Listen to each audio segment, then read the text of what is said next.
BPSC तीसरे चरण की बहाली को लेकर जारी हुए दिशा निर्देश। दक्षता परीक्षा पास शिक्षकों के लिए टेट अनिवार्य नहीं। 5 साल की छूट में उम्र मिलेगी सरकारी सेवा वालों को। 3 साल की छूट मिलेगी पूर्व सैनिकों को। सीटेट अभ्यर्थियों के लिए कोटिवार 60, 55 और 50% अंक जरूरी।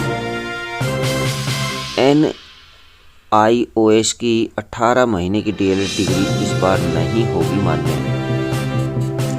बीपीएससी तीसरे चरण की शिक्षक नियुक्ति को लेकर शिक्षा विभाग ने प्रक्रिया के लिए आवेदन संबंधी गाइडलाइन जारी कर दी है। इस चरण में वर्ष 2012 से पूर्व नियुक्त दक्षता परीक्षा उत्तीर्ण शिक्षकों के लिए टेट की परीक्षा उत्तीर्ण होना अनिवार्य नहीं है। इसके तहत सीटेट अभ्यर्थियों के लिए कोटिवार 60, 55, 50% अंक आवेदन के लिए जरूरी होगा। इस बार की नियुक्ति में NIOS की 18 महीने की डीएलएड की डिग्री मान्य नहीं होगी। सरकारी सेवा में रहने वालों को उम्र सीमा में 5 साल तो पूर्व सैनिकों को 3 साल की छूट शिक्षक बहाली में दी जाएगी।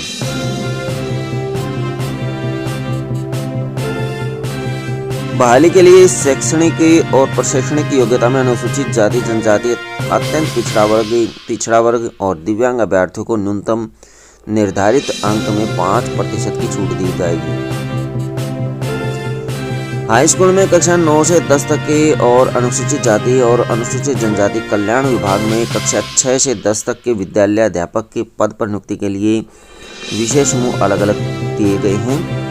अभ्यर्थियों को दिशा निर्देश दिए गए हैं कि इसी विषय समूह के अनुसार योग्यता के आधार पर आवेदन करेंगे।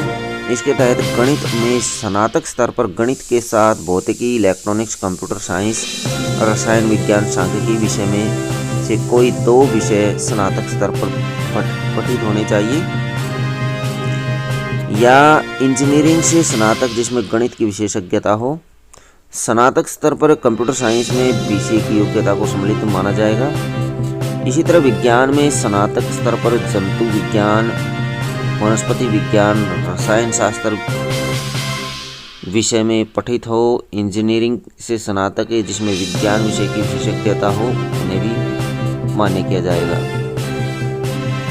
जंतु विज्ञान, वनस्पति विज्ञान, रसायन शास्त्र के अलावा बायोटेक्नोलॉजी, माइक्रोबायोलॉजी को भी समाहित किया गया है। सामाजिक विज्ञान विषय के लिए अभ्यर्थी इतिहास, भूगोल, अर्थशास्त्र, गणित, राजनीतिक शास्त्र में किसी 2 विषय में से एक इतिहास या भूगोल अनिवार्य है। इनका चयन कर सकते हैं। इतिहास विषय के समकक्ष प्राचीन इतिहास को माना जाएगा।